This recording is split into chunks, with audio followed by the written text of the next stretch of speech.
guys, welcome to another podcast episode of Breaking Barriers, the Mental Health Podcast. I'm Camila. I'm Lizzie. And today we have an amazing guest, Dr. Abby. Yay! Welcome, Dr. Abbey. Hey guys, how are you? She is a holistic chiropractor, and we're going to be learning so many things about stress, how it impacts the nervous system, and how ultimately it affects mental health. We're really excited. One of the things that we talk about on this podcast is, first of all, this podcast really is for everyone looking to empower, better themselves, operate at a higher frequency, right? That energy that you put out there. And so we're excited to hear from you. Thank you guys so much for having me.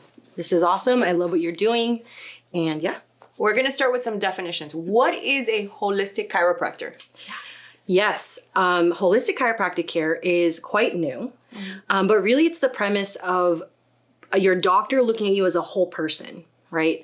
Very much in society today, which you guys are probably very familiar with, is our health is very much fragmented. Yeah. You would probably know what I mean by that. When we're looking at, we have a backache, we just look at your backache, but we're not really seeing or exploring what are the causes of this backache. Sometimes it's psycho-emotional, like we talked about the other day. Sometimes it's just physical, and sometimes it's, just that. And so looking at somebody as a whole person is really necessary today because in healthcare, everything is changing. Exactly. So yeah. Yeah. Why is this not the norm? It just doesn't make any sense Oh to my me. gosh. I wish I knew, actually. I am not quite sure. One of the first times I ever realized that it was really important was I had this guy several years ago. I was still in California. I had this guy come in and he had really bad hip pain. And of course I would treat him, and I treated people that back then 3 times a week, and his hip pain never went away. And I was so confused by it. And then I started to do a little digging because, of course, we talked about animal cancer and I love to know things about people. And so I started digging and he said, oh yeah, my uncle just passed away and I was really close to him. And so he cried it out right then and there and his hip pain completely went away. And those stories are really common in my practice. Yeah, and we can tell, like, in the healthcare nowadays, the doctors in the hospital, they have this system that they have just to go to the next patient. They don't have that time that they can dedicate to get to know their patients and maybe dig a little deeper into what's going on with them. Yeah. So tell us about yourself too. You mentioned that you were from California. Let all listeners know who Dr. Abby is. Yeah, so I've been in the holistic health field for 12 years. And I started off in California. I went to school in Southern California in Huntington Beach. And very, very similarly to a lot of people, the pandemic really hit me. And I decided to pick up and move to Miami. Wow. Yeah, it was an interesting journey for sure. All by yourself? Yep. Wow. Yeah. And so I've had a practice open here. So I had a practice in California, again, holistic medicine. I treated and took care of a lot of kids on the autism spectrum and ADD, ADHD. So my background is really brain-based kind of approaches to health. And with the holistic medicine, people also really confuse it with alternative health, which is really anything that is not Western medicine. So you're thinking about medications and that kind of like traditional Western medicine approaches. Alternative health is very different to that because we're really trying to address things before you get to the diseased state. So a lot of the time in my practice, that's something that I discuss very frequently with people is how can we actually prevent you from having a disease? Because that's also in Western medicine, we have to wait until something is really wrong to address something, right? I think we talked about that. Yeah. It's so I wish I knew. It's crazy. Yeah, and so a lot of the time we'll hold things in. We won't be, and I think the whole thing, it's a whole system. And who has the time to go, you want to avoid it until like, okay, I actually have to go. Yep. Yeah, we're kind of meant in that way, that fight or flight system, which I know we'll talk about today with the nervous system. And so very many people confuse alternative health with holistic medicine, but it's, it can be synonymous, but also really looking at the person as a whole person, that we have emotions, we have our mental health, we have a physical body that gets affected when these two things are not in line. Absolutely. And also we have an energetic system that I love how you just said that when these two things are not in line. So it's a lot about that mind-body alignment, connection. That connection. Mind over matter. Yeah. Yeah. So tell us about that. Yeah. tell us about, let's just like, I know Camila and myself, and we have so many questions for you. We're like, you're not leaving. Tell us. So tell us about stress. Let's talk. So everybody's stressed out nowadays, right? So who isn't stressed out? Miami has a whole different other stressor of its own. So stress, very, very many people, I think they want to condemn stress. But stress is actually really necessary for our system because we have what's called the nervous system, which you guys are very familiar with, your health professionals. The nervous system is really kind of this automatic, especially the autonomics. It's really this automatic approach that we're taking to life, right? A lot of our reactions and our responses are very automatic, especially when we are unhealed. Yes. And I think we talked about that the other day of like, what is shaping all of this stuff? It's really the health of your nervous system. And so when we're talking about stress is everywhere, and your brain actually can't distinguish or determine if it's actual stress or it's even like a thought up stress, something that's made up in the mind. Perceived stress. Our own thoughts, our emotions, all the worries. And the only thing that actually makes a real difference is the person's system. It's the person's actual mechanism of dealing with the stress, because things like exercise, which we think might be really good for us, could also be a stressor, depending on where we are in our system. And so that's something that I love to talk about with people, because here in Miami, people think that you just exercise and things are going to be fine. Of course, we're all fit here, right, in Miami. Right. We all love the gym, all the things. But really, the nervous system, it works in hierarchy as well. And so, which I'm sure you guys are familiar with. So, for it's mainly for people listening, that our nervous systems are working in hierarchy, right?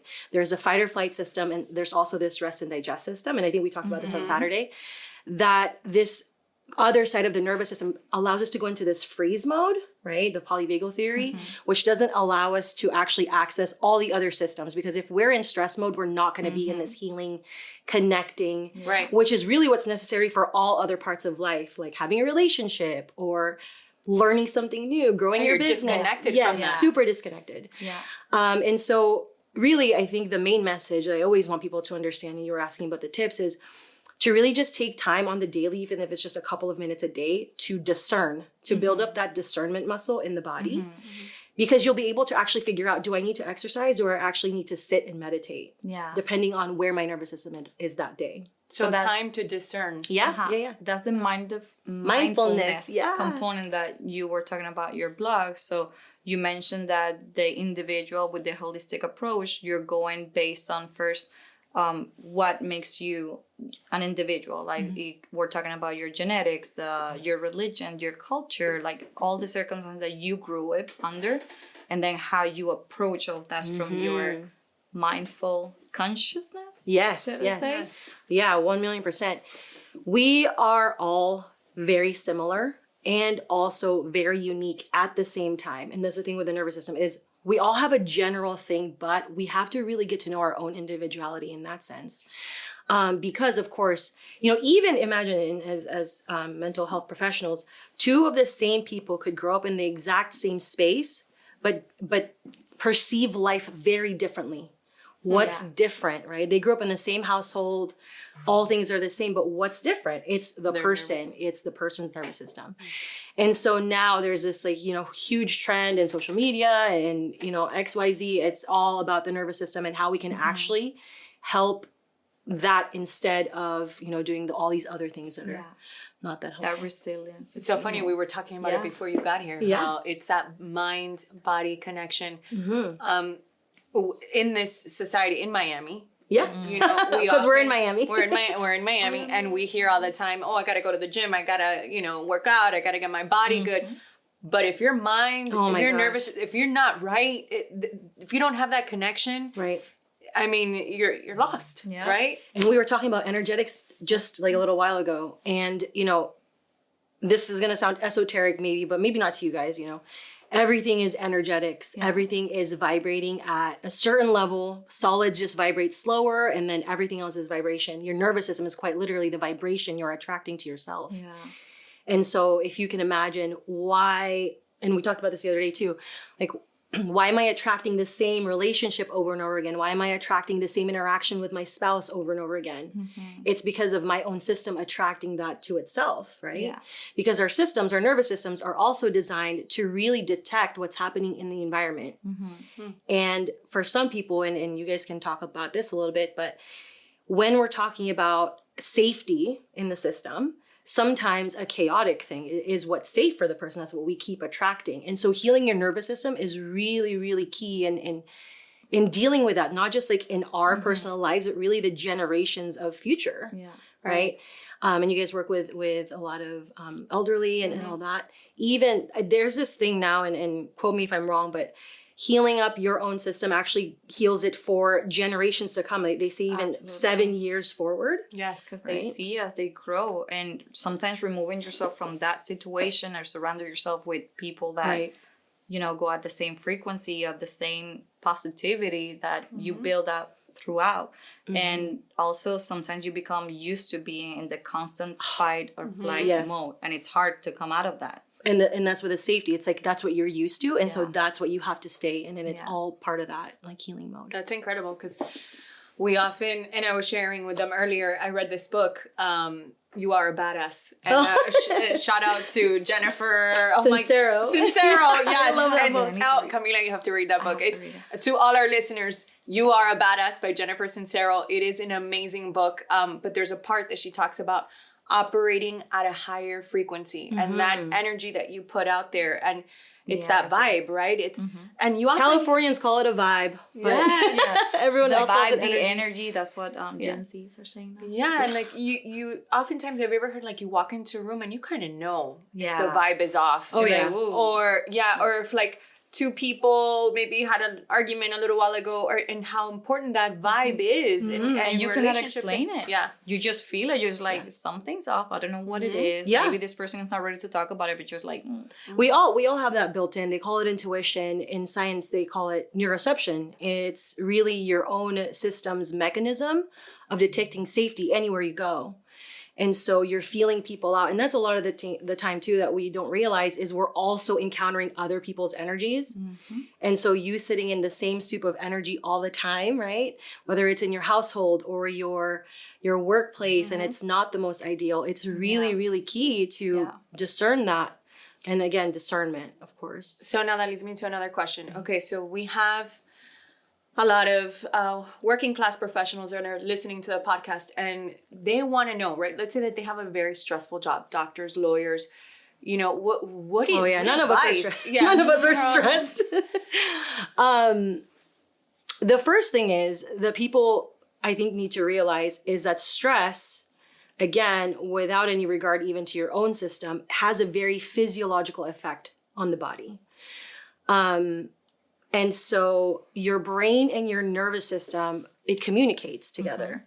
And it alters the way your organs are actually functioning. Because your brain will tell, it's called the HPA axis. Your brain will tell the hypothalamus, which will tell the pituitary, which will then tell the adrenals to actually secrete up-regulating hormones and cortisol. Cortisol, yep. yeah. And so just even in that very regard, your system, if you are wired in this way, and I say wired because you can actually unwire that, then your brain will continuously tell the body to secrete these chemicals always. And so then that's what's really key, because that's then affecting you physiologically. Now we're talking about stress versus burnout, which is a huge thing, especially in the last few years in the pandemic. Burnout is when your physiology really cannot adapt any longer to the stress. Yeah. Stress and fatigue, your body That's can still... a real thing. It's a real thing. It actually affects all your organs all the way down Would to you your say it's like hormonal a system. complete shutdown? Like, do you? Yep. That's it's how a complete... chronic illness come to Wow. to develop. That's how sometimes your mindset, your state of mind, how you feel, how You can't even think positively anymore. you can, and that drags you down, and you create that physically through a disease, whether it's chronic, whether it's an acute pain, and vice versa. I was just reading, and correct me if I'm wrong, 50% of doctors' visits are stress related. My gosh, yes. That's crazy. Yep. That I read that and I read it twice and I was like, Most chronic diseases are linked to stress Mm-hmm. because stress then causes systemic inflammation, which is not an inflammation that, is caused when you fall down and you sprain your ankle, because that's a acute inflammation. Systemic inflammation is all throughout your body. Like your whole system is inflamed. And that then changes your hormones, right? So one common thing actually that I want to bring up that I notice a lot in the stress mode, at least in this demographic of Miami, is many of us really just look at the end result, which is usually a symptom. And we try to mitigate that symptom always with just kind of like patching things up. One of the really, really key ones is hormones. A lot of people have hormonal issues. I see it a lot usually when husbands or people get referred to my practice. They're having some sort of hormonal issue. Usually it's testosterone. Now, what we don't realize is that the nervous system, your brain has to choose to make these hormones, which are sex hormones, right? Or it makes cortisol. And so if somebody is in the stress cycle, their nervous system is always going to choose survival and not sex hormones. so it'll continue to make cortisol Always. versus Now what happens is the most common thing that people usually do, they go to a practitioner and they're prescribed hormone replacement therapy. And it's really key because then your system, your nervous system, it's so smart. It's probably like the most magical thing ever on the planet. Your nervous system will then discern that it doesn't need to make any more sex hormones. And So they will then your just organ go will with the actually cortisol. die out. Die and out. actually stop working. And so people actually cause themselves more issues by not looking at something holistically right.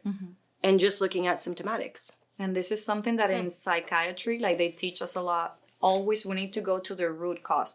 Are you having like mental issues, the hormonal imbalance because you have any underlying condition that is causing that to be affected, or you just have that dysregulation and that's causing you the mental illness? Like you need to go to the root cause, and so there you can treat that. So in your practice, when you get cases like this gentleman with the hip, that it wasn't the pain, but it was something that he was holding up inside.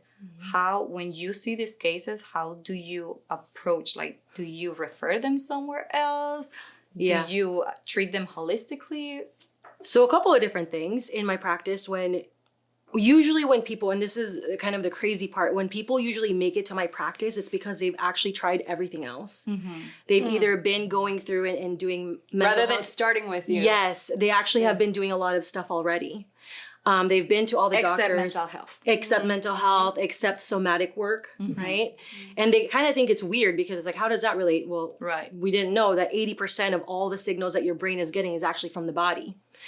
They know that in science, 80%, of all the signals ever is going from your body to your brain.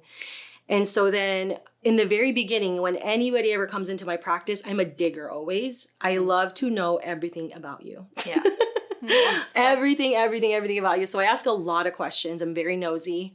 And also every time that we see each other, if that's something that we continue to do, I ask you all those questions, like always, what's going on? What's up?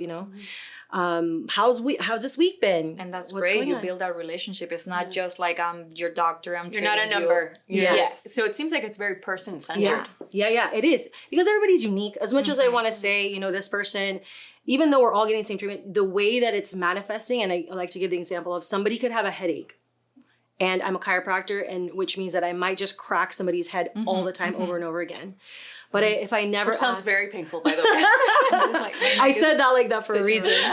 And so if I just go on and just, adjust you without actually asking you what might be causing this, because that's what I know is what's warranting the headache, then I say, what's your job like? Or do you feel supported at home? What's this like? XYZ, what's your main stressor in life? And then we kind of go from there. And then if anything, I also, if somebody's been dealing with something like that for a really long time, which usually they are, I like to do what's called functional medicine and nutrition with them. And so the way that's really different from traditional kind of medicine is the doctor's kind of lab work that they order is it's waiting for you to have a diseased state. Right?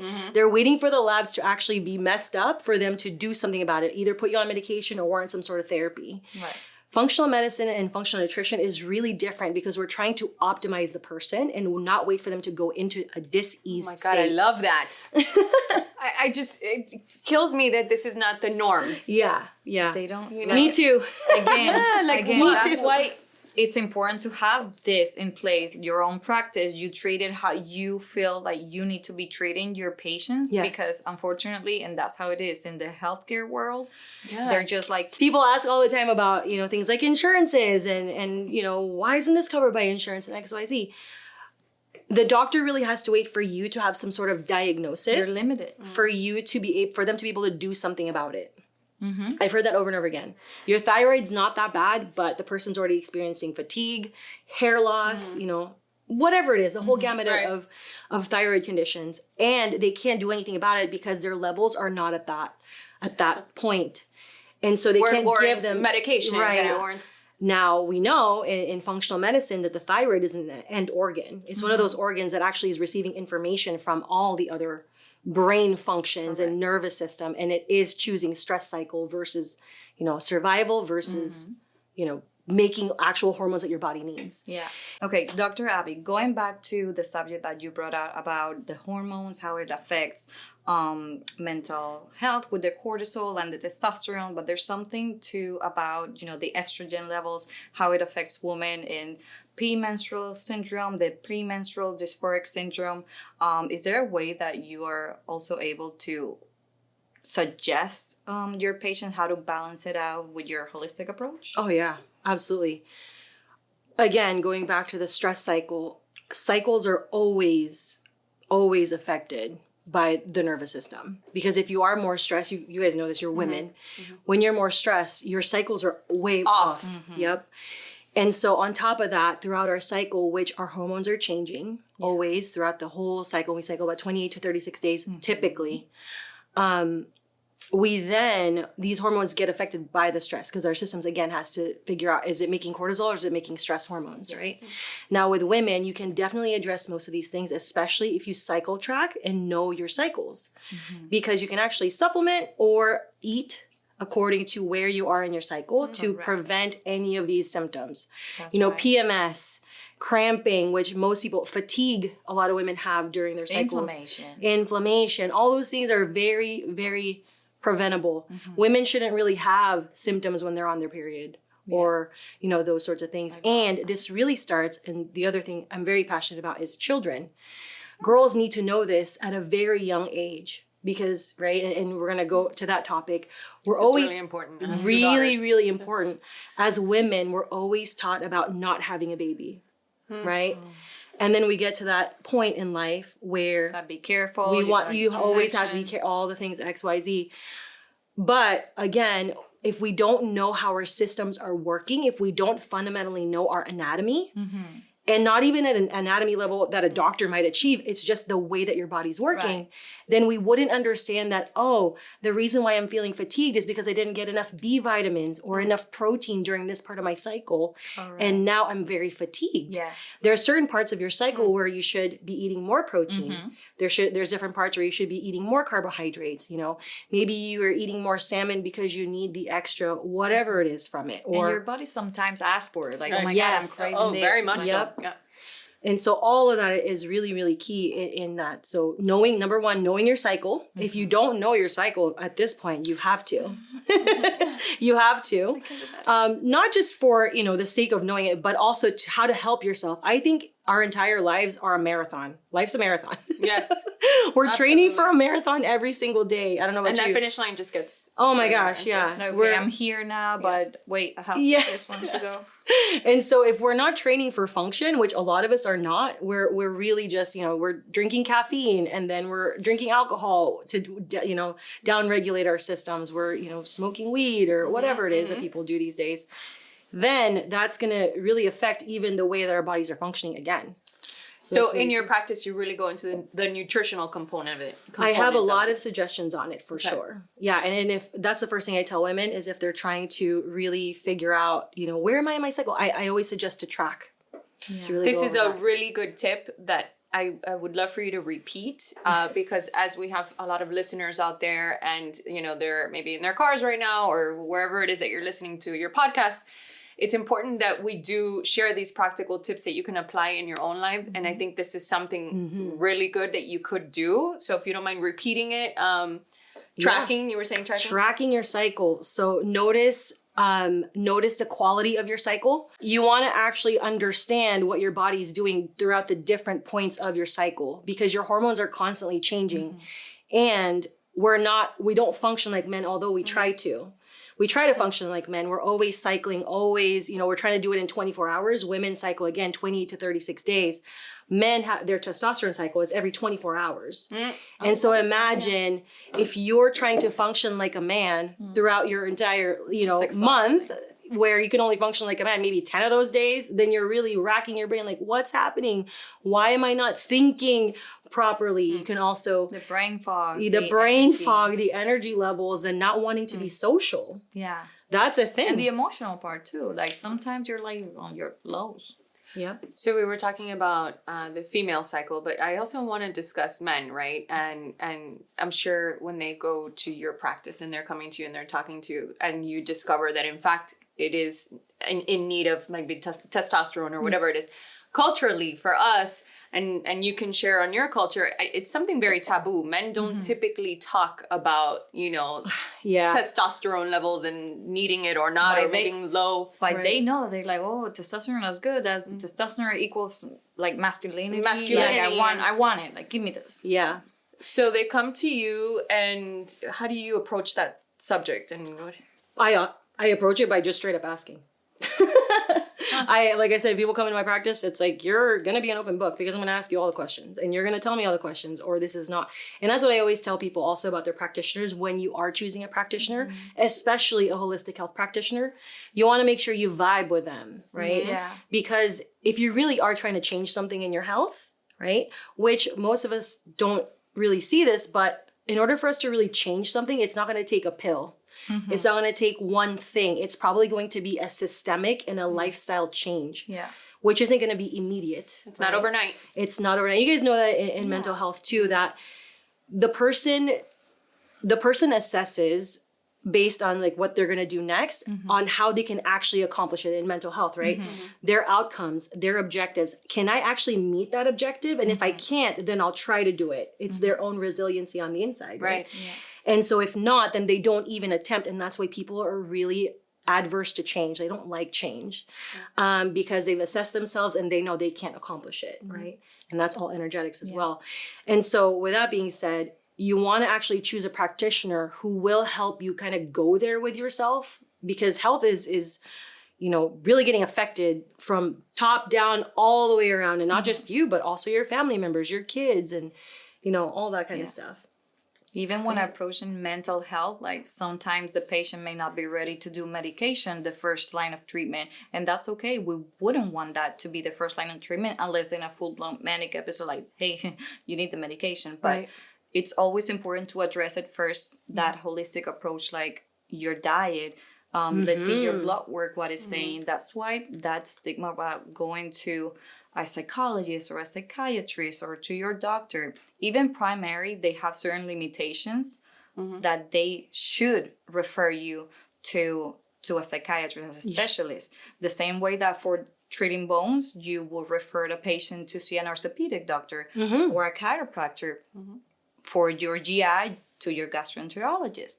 So for psychiatry, it's the same. Sometimes primary care, they have that limitation. They may prescribe you a basic SSRI to treat your anxiety or your depression, but they don't know that at certain levels of the medication, that's when it actually becomes therapeutic for you. Right. It's a really great thing that you brought up. With SSRIs and medications and depression, anxiety, those sorts of kind of mental health disorders, what we don't realize also is physiologically, 80% of the serotonin is actually created in our gut system. And so when we are in this stress cycle, and I keep going back to that because it's like my favorite topic ever in the whole world, when we're going back to that cycle of stress, it diminishes our capacity to actually make these very good neurotransmitters for the brain. And there's that gut-brain connection. The gut-brain connection, right? The stress cycle, one of the main things that it does is actually disintegrates that gut lining, right? They call it leaky gut syndrome. And the digestion, and I see this all the time, and so I want to bring it up, is most people, when they say, I have a gut problem, what they automatically go to is probiotics. I don't know if you guys are familiar. Yeah. Guilty. Right here. Yes. Digestion is a multifactorial thing. It's not just about probiotics. Sometimes it's an enzyme issue. It starts also in the mouth. If somebody's got some sort of, dysbiosis of bacteria in their mouth, if they have, I don't know, a tongue tie, or they have poor jaw mechanism. Even overgrowth of the natural flora, the natural bacteria. All those things contribute. And so the digestive process doesn't start off properly. And then what happens is your stomach might not be creating enough acid, which some people, they think that, acidity in the stomach, so they'll take like a Prilosec or antacid, that it's an actual overproduction of acid. It's actually an underproduction of acid. And so when we're taking all of these things like the bicarbonates and things to bring down the acid, it's actually creating more, terrible things for our own system. And then on top of that, once you're killing that, the hydrochloric acid in the gut, then the stress and all this stuff, the food isn't getting digested properly. So then the tight junctions that are supposed to be in the small intestine, which is what we were talking about, the leaky gut syndrome, the tight junctions become very open. And the bigger pieces of food then penetrate through and then cause an entire systemic inflammation just through that. And then the whole entire gut lining breaks down. And so also, a lot of these bacteria, they're really thriving on the mucous membrane of the gut, which is one of the first things that disintegrates when we're in the stress cycle. And so all of these things are very related to things like eczema, anxiety, depression, autoimmune disorders, XYZ. So all of that stuff. I find this fascinating, and I'm gonna tell you why. I was just reading. So a very good friend of mine, she was telling me about how she evidently has acid reflux, and it's really bad, and they've prescribed her so many different things, and now she's taking twice a day. I can never get this word out. Pantoprazole. Yes, thank you. My beautiful co-host. Oh my gosh. And then she was told to do a one of these Bicarbonate, yes, tests where you drink the water, you put a teaspoon of baking soda, and then it's supposed to test how much acidity is actually in your stomach. Turns out she has low acid. Yes. So I'm not laughing for that. It's common. It's common, and then people are getting messed up everywhere. And it's just like this vicious cycle where you think the medication is supposed to help you, but in fact it's creating an adverse effect. This is the thing that people don't understand about medication, and this is for sure a thing, is your body is the pharmacy. And so if you're taking a medication, your nervous system, your brain has receptors for that medication, which means that your body's already creating it. That's the cool part. Your body is the pharmacy. And so when you're inputting a medication into your body, the reason why most people have and need more medication is because your body adapts to that medication. You're creating a tolerance. Your body adapts because it's super smart. So that's the main message. Your body's super smart, guys. But that's why it's so important. The body is smart. To go get that blood work, see where your deficiencies are. See if you actually need that medication. Be specific. Yeah. Yeah. Dr. Abbey, I feel like we can talk to you all day. Forever. And I would love to just keep you hostage here and learn more about you because you're so fascinating. We're definitely going to want you back. For sure. Absolutely. Anytime. And really dive deep into the gut-brain connection and all of that because we touched on it today, but I feel like you could really teach us so much more. Oh, yeah. Maybe check her next or back. Yeah. I would love to. But thank you for your time. We're so grateful that you're here, that you've educated us on Thank you for having me. Yes. No, on stress and the nervous system. And thank you all for listening. Camila, anything before we let Dr. Abbey out? No, it's a lot to take in, but bottom line, we always go back to the same thing, that everything is connected. You need to start by looking at yourself individually, and for the physicians out there to look at the patients individually. Take that time. If you don't feel like you're a match with your physician, it's okay to get a second opinion. Yep. But ultimately, you need to feel comfortable, get that baseline, only get what you need to get, whether it's medications, whether it's to address things in a different way holistically, which I think it's very important, and how to control that mind-body balance. We are so grateful that we had Dr. Abbey here with us today. Again, she's a holistic chiropractor. I love how you shared that you look at things from a holistic approach and really person-centered. We learned so much. Thank you for being here. For all of our listeners, please subscribe. Go on to our Instagram, engage with us in social media, give us your feedback, the questions that you want to hear. We will track down Dr. Abbey with your questions. We'll bring him back to answer you. Yes, we definitely know that we're going to bring her back to discuss other topics such as the gut-brain connection and other things. And thank you for joining us on the social media, Instagram, Breaking Barriers, the podcast. That is our IG. Follow us, and thank you so much for being here. Bye.